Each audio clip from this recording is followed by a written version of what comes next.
오늘 본문은 여러분이 읽어서 아시는 것처럼 탕자의 이야기입니다. 탕자 이야기라는 제목처럼 자신의 재산을 가지고 집을 나가서 흥청망청 다 써버리고 그리고 결국엔 빈털터리 거지가 되어서 집으로 돌아오는 아들의 이야기입니다. 같은 본문으로 여러분과 아마 오늘 본문이 이제 세 번째 나누게 되는 그런 시간인 것 같습니다. 첫 번째 우리가 이 본문을 살펴볼 때는 집을 나갔던 둘째 아들의 입장에서 본문을 살펴보았고, 그리고 한 10개월이 지난 이후에는 첫째 아들의 입장에서 이 본문을 살펴보았습니다. 그렇다면 오늘은 제가 여러분과 어떤 관점으로 이 본문을 나눌 거라고 생각하십니까? 여러분의 상상이 맞습니다. 바로 이 본문에 드러나는 이 두 아들보다도 감추어진 진짜 주인공에 대한 이야기입니다. 바로 아버지입니다.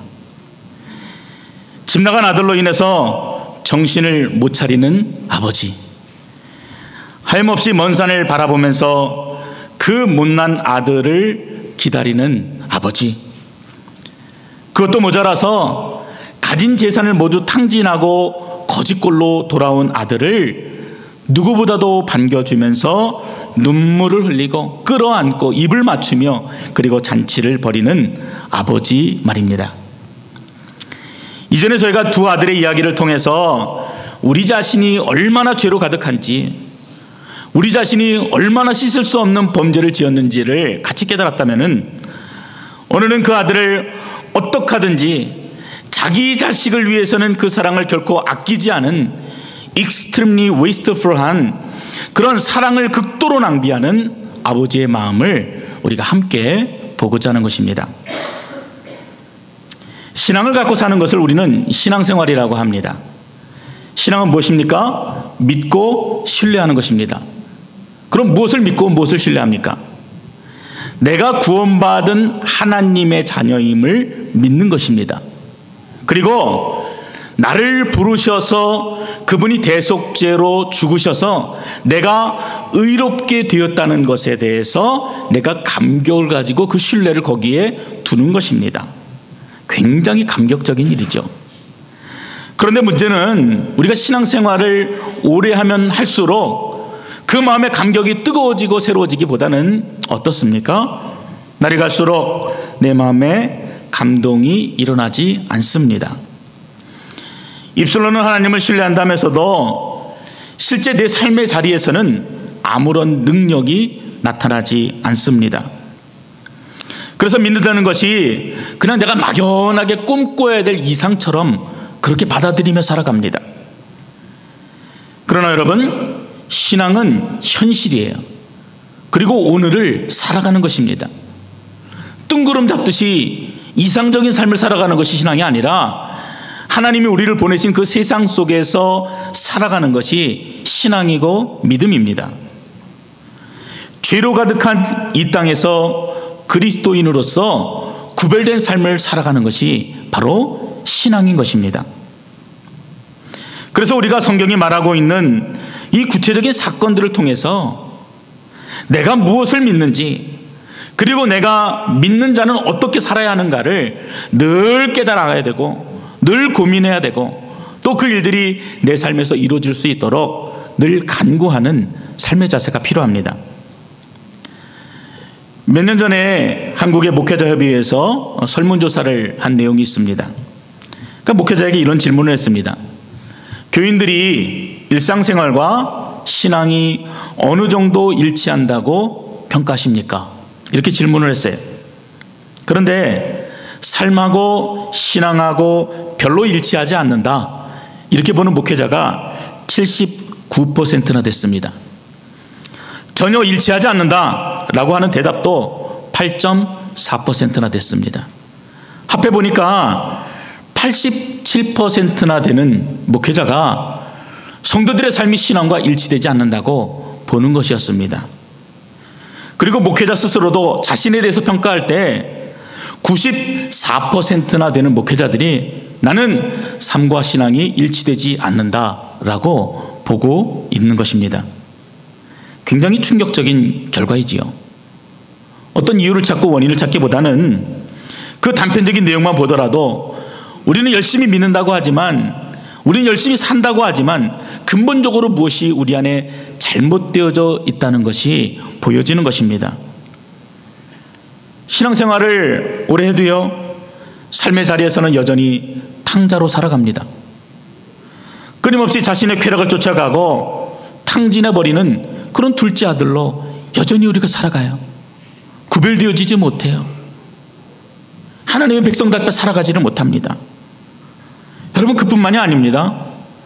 끊임없는 경쟁 속에서 지치고 늘 남과 비교하면서 살아가야 되고, 저 사람을 짓밟지 않으면은 내가 일어서지 못하니까 늘 같은 마음으로 세상을 바라보고 사람들을 바라보고 사람에게 상처받고 또 내가 사람에게 상처를 주면서 그렇게 살아갑니다. 마치 오늘 본문의 이 첫째 아들처럼 아버지와 함께 있으면서도 그 감격과 기쁨을 누리지 못하는 모습으로 저와 여러분이 살아가고 있는 것입니다. 그래서 오늘 본문은 우리에게 아주 특별한 대안을 하나 제시하고 있습니다. 이것이다 라고 분명히 얘기하고 있지는 않지만 우리가 이 본문을 읽다 보면은 하나님이 내 마음에 깊이 깨닫게 하시는 부분이 있어요. 그것은 우리는 여전히 이 땅 가운데서 무감각하게 살아가지만 깨닫지 못하고 마음의 감동을 느끼지 못하면서 그저 하루하루 보내며 살아가고 있지만, 하나님이 그러한 자들을 얼마나 사랑하시는지, 그러한 자를 위해서 하나님이 어떠한 사랑을 우리에게 보여주시고 베풀어 주기를 원하시는지 우리가 느끼게 됩니다. 이 말은 무슨 얘기냐면요, 그 아버지의 사랑이 어떠한가를 알게 되면은 우리가 그 무감각의 자리에서 벗어날 수 있다는 것을 보여주는 것이에요. 그 아버지가 나를 얼마나 사랑하는지 우리가 깨닫게 되어지면은 실망하고 낭망하여 쓰러져 있는 그 자리에서 일어날 수 있는 소망을 우리가 얻게 된다는 것입니다. 오늘 본문이 보여주는 하나님의 모습은 우리가 일반적으로 생각하는 하나님의 모습하고는 조금 다릅니다. 아니요, 완전히 다릅니다. 우리의 상상을 뛰어넘습니다. 그래서 저는 이 본문을 읽을 때마다 계속해서 제 마음이 쿵탁쿵탁 뛰어요. 막 가슴이 막 뜁니다. 눈물이 납니다. 감동이 돼요. 20절에 보면은 이 이야기의 시작이 이렇게 되어 있습니다. 집 나간 아들이 아버지께로 돌아옵니다. 뭐 기쁘게 돌아오는 게 아니죠. 완전히 쫄딱 망해서 완전히 거지가 되어서 아버지께로 돌아오니까 그 발걸음이 얼마나 무겁겠습니까? 힘겹게 돌아오는 것입니다. 죽지 못해 돌아오는 것이에요. 모든 것을 다 날리고 나서 내가 죽을 것 같으니까 누구를 기억합니까? 아버지 품 안에 있었던 그 시간들을 기억하는 것이에요. 우리가 그렇게 연약해요. 그리고 나서 뭐라 그러냐면은 내가 아버지께로 돌아가야 되겠다. 내가 가서 아들 대우 못 받을 바에야 그 집의 일꾼 중에 하나로 살아가는 것도 좋겠다. 지금 이렇게 배고프면서 사는 것보다, 돼지우리 사는 것보다 그냥 아버지의 집에서 종으로 사는 것이 훨씬 낫겠구나. 염치 없지만, 부끄럽지만, 수치스럽지만 그래도 아버지께로 가야 되겠다. 이 결심을 했습니다. 그리고 발걸음을 고향으로 옮기기 시작합니다. 눈앞에 점점 익숙한 광경들이 보이기 시작해요. 고향 마을이 다가옵니다. 근데 마음이 편안해지기보다는 어떻습니까? 마음이 계속 타들어가요. 과연 아버지가 나를 받아주실까? 동네 사람들이 나를 알아보면 어떡할까? 창피해서 어떡하지? 차마 발걸음이 떨어지지 않아서 동네 어귀에 다다랐을 때 들어가지도 못하고 머뭇머뭇거리고 있을 때 본문은 그 상황을 이렇게 소개합니다. 20절입니다. 이에 일어나서 아버지께로 돌아가니라. 아직은 거리가 먼데 아버지가 그를 보고 치근히 여겨 달려가 목을 안고 입을 맞추니. 아직도 서로의 거리가 먼데요. 너무나 멀어서 어찌 보면 알아볼 수 없을 정도로 거리가 먼데 지금 누가 먼저 알아보았다는 것이에요? 지금 아버지께로 돌아가는 탕자가 알아본 것입니까? 그것이 아니에요. 언제 올지 모르는 그 아들을 하염없이 눈물로 기다리고 있던 그 아버지가 한눈에 그 아들을 알아보고 지금 버선발로 달려나온 것입니다. 그리고 목을 끌어안고 입을 맞추는 내용이에요. 여러분, 얼마나 감격이 돼요.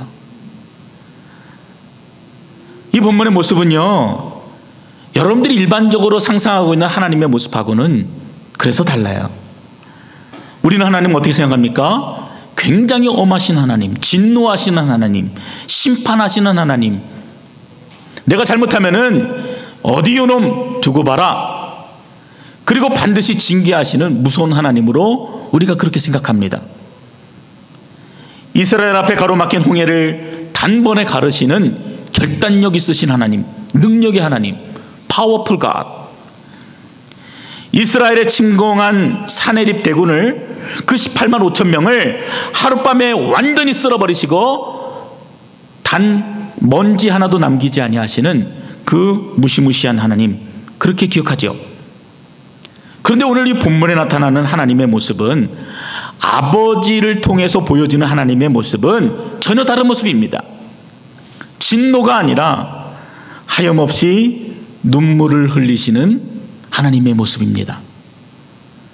동네 사람들 이목도 있는데 그 아들을 포기하지 못해서 눈물로 하루하루를 보내며 아들을 기다리는 하나님의 모습을 우리가 만나게 됩니다. 그 아버지의 간절함이 아들을 몰라보겠습니까? 알아보죠. 얼마나 사랑하면은. 머리는 자르지 못해서 짐승처럼 덥수룩하고 냄새나는 오물이 온몸에 묻어 있어도 해 뜰 때부터 해질 때까지, 추운 겨울이나 더운 여름이나 내 사랑하는 아들이 돌아오기까지 그렇게 기다리셨던 아버지는 아무리 아들이 추한 모습을 하고 있어도 단번에 그 아들을 알아볼 수가 있는 것입니다. 그것도 모자라서 자신의 추하고 더러운 모습에 선뜻 다가서지 못하는 그 아들에게 그분이 먼저 다가가셔서 안으시고 얼굴을 비비고 입을 맞추고 있다는 것입니다. 이것이 오늘 본문에 나타나는 하나님의 모습이에요.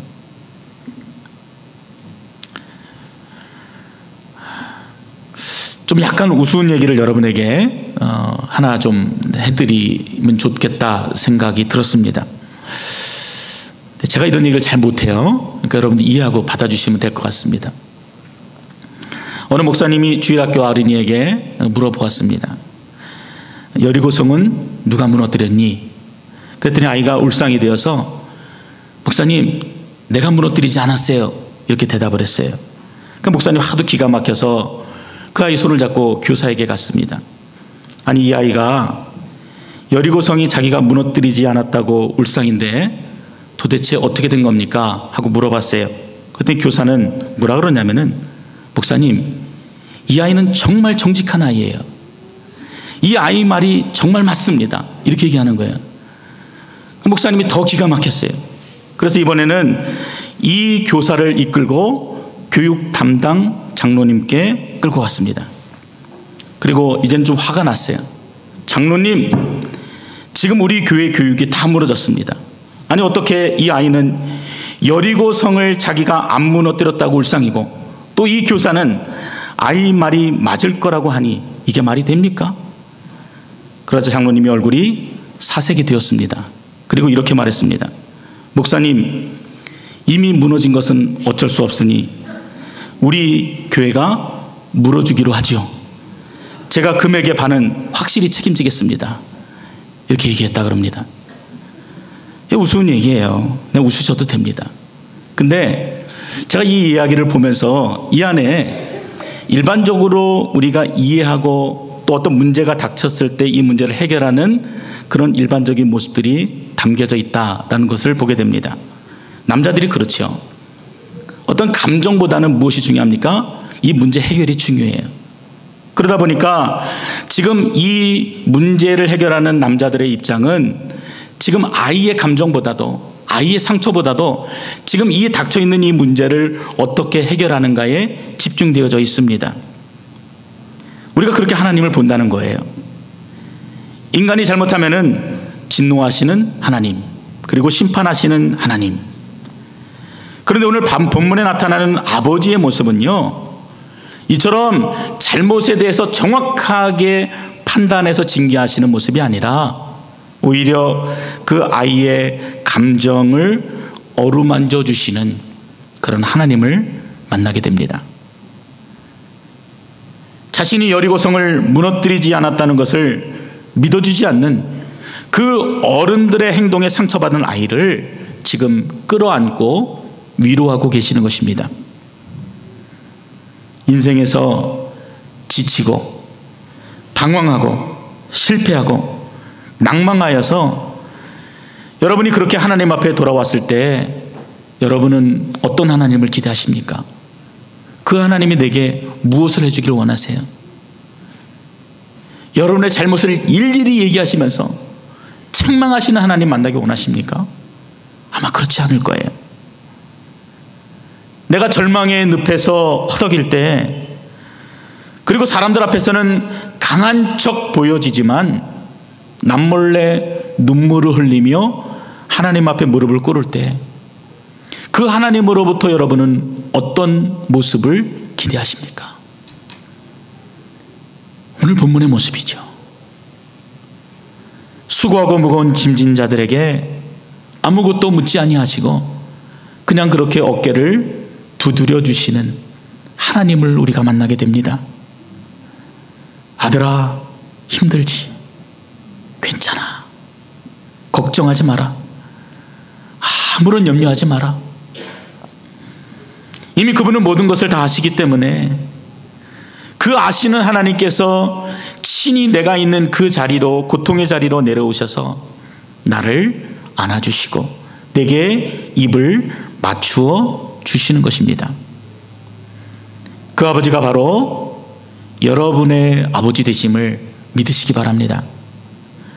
그래서 그 아버지의 사랑을 여러분들이 벅찬 가슴으로 느끼실 수 있어야 우리가 살 수 있어요. 그러나 문제는 여전히 내 가슴이 그런 아버지의 사랑을 이해하지 못한다는 것입니다. 메말라 버렸어요. 아무리 감동이 우리 말씀을 통해서 내 귀에 들려도요, 그 감동이 내 마음에 자리 잡지를 못합니다. 그것은요, 내가 너무 하나님을 피상적으로만 이해하고 있기 때문에 그렇습니다. 머리로만 이해합니다. 내가 하나님의 자녀로 이 땅에서 산다는 것이 별로 기쁨이 되어지지를 못해요. 그냥 기도할 때만 입버릇처럼 하나님 아버지, 하나님 아버지 이렇게 말하지만 실제적으로 내 삶에서 나에게 다가오셔서 나를 안아주시고 나에게 입을 맞춰주시는 그 하나님을 내가 경험하지도 못하고 내가 느끼지도 못하기 때문에 그냥 종교인으로 우리가 살아간다는 것입니다. 그것이 바로 우리의 문제예요. 작년에 오바마 대통령이 어느 결혼식장에 불쑥 나타난 것이 뉴스에 나온 적이 있습니다. 이유는 뭐냐면은 자신이 이제 골프 회동을 하게 되었는데 그 골프가 늦어지면서 같은 장소에서 예정되어 있던 결혼식도 함께 늦어져 버린 것입니다. 그러니까 이제 오바마 대통령이 그 미안한 마음에 그 결혼식장에 갑자기 불쑥 나타난 것이에요. 그리고 신랑 신부와 하객들하고 다 인사를 하면서 그들에게 축하해 주는 내용이 방송에 나왔습니다. 아마 오바마가 오기 전까지 이 신랑 신부의 마음은 결코 그 결혼식의 주인공의 마음이 아니었을 것입니다. 계속 늦어지니까요, 결혼식이 언제 시작될지 알 수도 없고 늦어지는 일정들로 인해서 손님들은 계속해서 웅성거리고 준비한 음식들은 식어가고, 그런데요, 이 오바마가 나타나자 결혼식에서 근심하던 모든 사람들의 표정이 완전히 달라지게 되었습니다. 여기저기서 소리를 지르고 신랑 신부도요, 갑자기 오바마 대통령이 나타나니까 그냥 얼굴이 다 얼어버렸어요. 세계가 주목하고 가장 큰 파워를 가진 미국 대통령이 지금 자신들과 함께 있다는 것만으로도 모든 문제가 기억나지 않는 것입니다. 다 사라져버린 것이에요. 우리도 그렇습니다. 여러 가지 근심과 걱정이 있지요. 그 모습은요, 지금 결혼식을 하지 못하고 기다리고 있는 신랑 신부의 마음과도 같습니다. 내가 슬퍼할 때, 내가 괴로워할 때 지금 나와 함께 있는 그분이 누구인지를 알게 되면은 그 모든 근심이 떠나가는 것을 우리는 알지 못합니다. 깨닫지 못해요. 너무나 무거운 인생의 짐으로 힘겨워할 때 지금 내 어깨를 두드리면서 내가 너와 함께 하겠다, 내가 너의 짐을 대신 지겠다 말씀하시는 그 하나님을 만나게 되면은 어떻습니까? 내가 가지고 있는 그 무거운 짐이 결코 우리 가운데 기억되지 못하는 놀라운 은혜를 우리가 경험하게 되는 것입니다. 그분이 누구인지 알게 되면은 내가 살아야 될 이유를 찾게 돼요. 살 소망을 찾게 됩니다. 그분이 누구십니까? 광대하신 하나님이세요. 우리의 입술과 우리의 말로 표현되지 못하는 그런 분이십니다. 그 전능하신 하나님, 그분이 지금 낮고 천한 인간의 모습으로 이 땅에 오셔서 지금 나와 함께 하시고 나와 동행하시고 나와 영원토록 함께 걸어가실 하나님이라는 것이 믿어지게 되면은 어떻게 우리가 입술로 찬양하지 않을 수가 있겠어요? 아무리 우리가 고통의 자리에 있다 할지라도 그 하나님을 마음으로 고백하게 되면은요, 늘 입술은 감사와 감격의 찬양이 흘러넘칠 수밖에 없는 것입니다. 그래서 아무리 슬픔을 당한다 할지라도 하나님이 내 아버지, 나는 하나님의 아들, 이 사실이 고백이 되어지면은 그 모든 눈물을 닦고 일어설 수가 있는 것입니다. 나는 실패해도 그분이 내 아버지가 되시기 때문에 전혀 기죽지 않은 모습으로 살아갈 수가 있습니다. 그런데 이런 반응이 우리 안에 없지요. 그래서 여러분들이 기도하셔야 하는 것입니다. 하나님, 제가 이처럼 무기력하게 살아갑니다. 분명 정상이 아닌 것 제가 압니다. 하나님께서 아버지 되심을 제 가슴이 뜨겁게 느끼도록 하나님 인도해 주시옵소서. 이 기도가 여러분의 기도가 되셔야 합니다. 그래서 하나님이 내 아버지가 되신다는 것을 생각만 하면은 가슴에서 새로운 힘이 샘솟는 것 같은 은혜가 시시때때로 우리 가운데 느껴질 수 있어야 합니다. 그래야 이 험한 세상을 살면서도 여러분들이 기뻐하면서 그리고 감사하면서 살아갈 수가 있는 것입니다. 주중에 한 사업체를 방문했는데 함께 신방을 가셨던 권사님께서 그분에게 이런 말씀을 들려주셨습니다. 두려워 말라, 내가 너와 함께함이라. 놀라지 말라, 나는 내 하나님이 됨이니라. 내가 너를 굳세게 하리라. 참으로 너를 도와주리라. 참으로 나의 의로운 오른손으로 너를 붙들리라.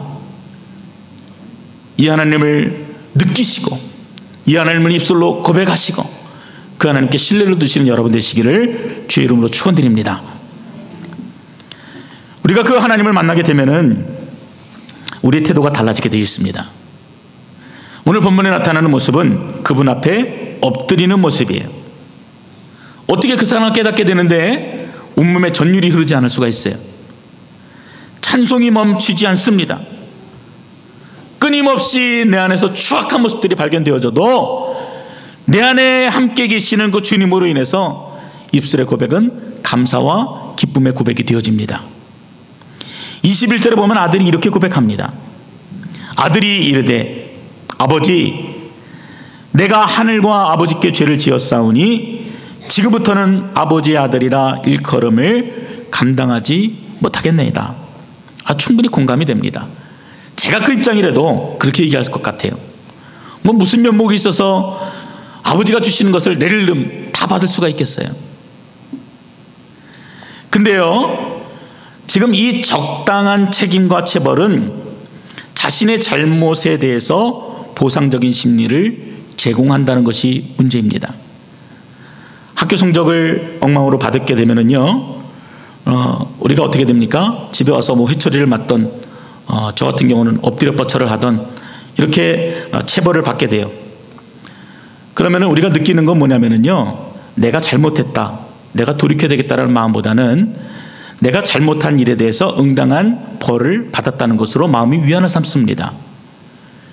그 아이들에게 채찍질한다고 그 아들이 깨닫는 게 아니에요. 나는 내가 잘못한 일에 대한 벌을 받았다라고 생각합니다. 근데 우리가 어느 때 마음이 돌이켜지냐면요, 나는 성적을 빵점을 맞아서 왔는데 어머니가 따뜻한 밥을 한 상 가득 차려놓고 기다리시는 거예요. 아유, 어머니 제가 이거 어떻게 먹어요? 뭐 그러는데 어머니가 수저 위에다가 고기 반찬 딱 얹어가지고 입에다가 떠 먹여 주시는 것입니다. 여러분, 그럴 때 우리가 깨닫게 돼요. 내가 잘못됐구나. 내가 돌이켜야 하는구나. 어머니의 사랑이 얼마나 큰 사랑인지 그제서야 비로소 깨닫게 됩니다. 지금 이 아버지가 이렇게 이야기하니까 아들이 그제서야 이제 그 아버지 사랑을 조금씩 이해하고 받아들이고 감격하기 시작합니다.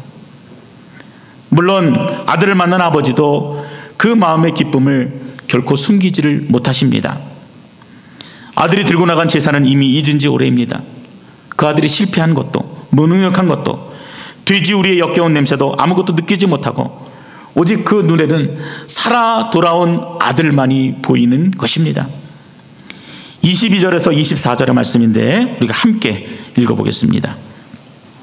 같이 읽습니다. 아버지는 종들에게 이르되 제일 좋은 옷을 내어다가 입히고 손에 가락지를 끼우고 발에 신을 신기라. 그리고 살찐 송아지를 끌어다가 잡아라. 우리가 먹고 즐기자. 이 내 아들은 죽었다가 다시 살아났으며 내가 잃었다가 다시 얻었노라 하니 그들이 즐거워하더라. 그저 아들은 너무나 부끄러워서 그냥 품꾼의 하나로만 봐주어도 감지덕지한 일이라고 생각했는데 아버지께서는 아무것도 묻지 않고 이전에 아들이 누렸던 모든 권한과 자격을 다 회복시켜 주십니다. 근데 그 아버지가 다 안아주고 인정해 주니까 지금 아들이 덮고 있는 누더기가, 그 냄새가, 그 꾀죄죄함이, 그 부끄러운 모습들이 전혀 문제가 되어지지 않는 것입니다. 다른 사람들의 수군거림이 아무 문제가 되어지지 않습니다. 그 넓은 품에 안겨 있는 아들의 마음이 얼마나 감격했겠습니까? 얼마나 감사해요. 오늘 우리에게도 이러한 회복이 필요합니다. 여전히 우리가 있는 곳은 죄악이 가득한 곳이죠. 여전히 삶의 자리는요, 회복이 불가능할 정도로 망가져 있는 곳입니다.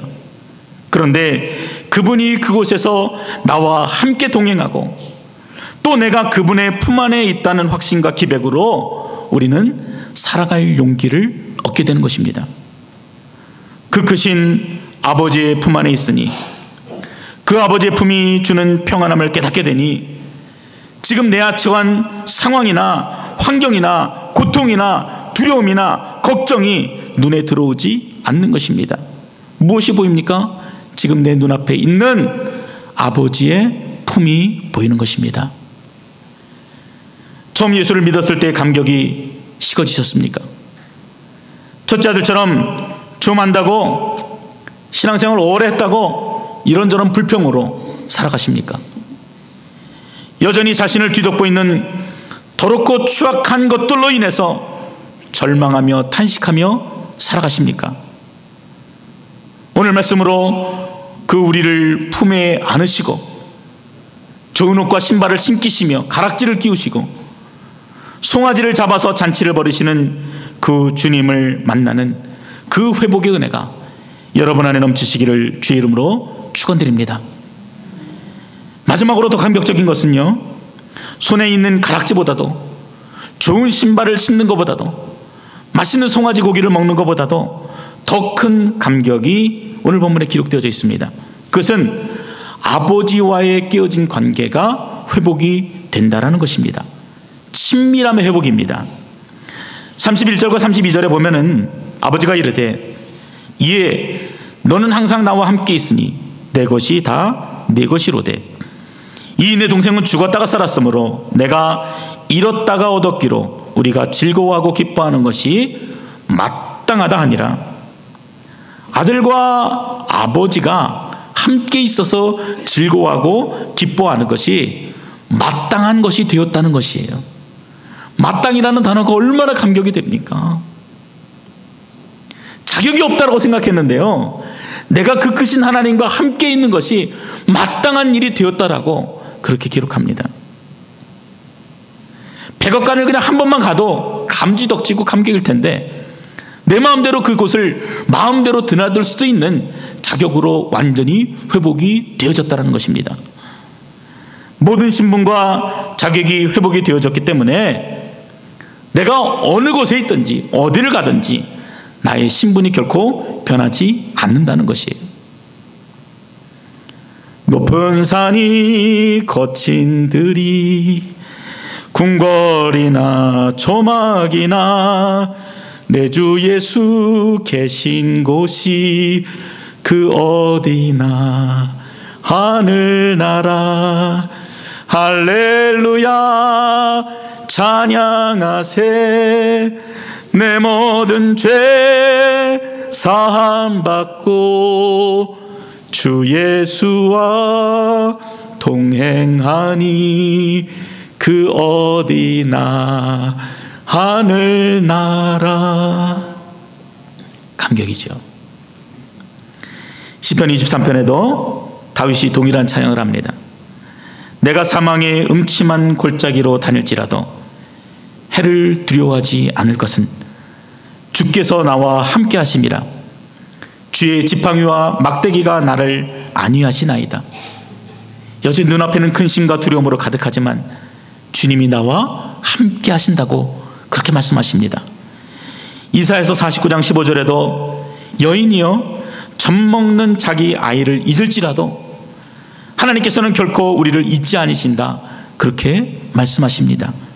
16절에 뭐라고 하는지 아십니까? 내가 너를 내 손바닥에 새겼다. 내가 너를 어찌 잊을 수가 있겠느냐.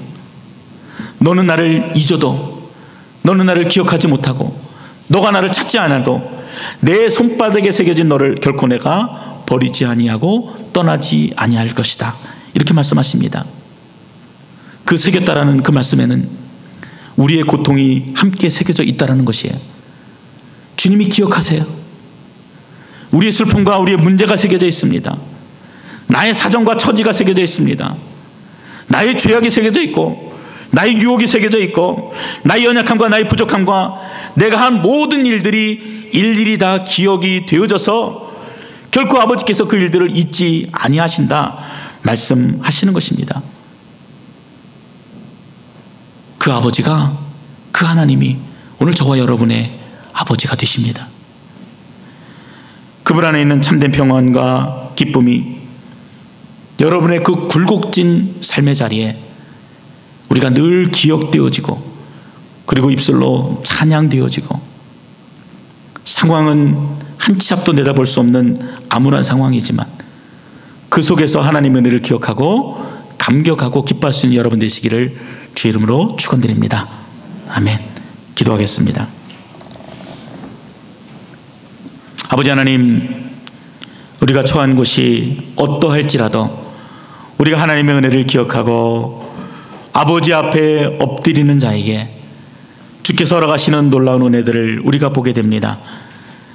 하나님, 고통 가운데서 신음하며 주님 앞에 울부짖는 심령들마다 아버지의 은혜로 덮어 주시옵소서. 그 사랑을 깨닫게 하시고 알게 하셔서 날마다 우리가 주님의 품 안에 있음을 기억하고 넉넉히 이겨내는 귀한 믿음으로 인도하여 주시옵소서. 예수님의 이름으로 기도드렸습니다. 아멘.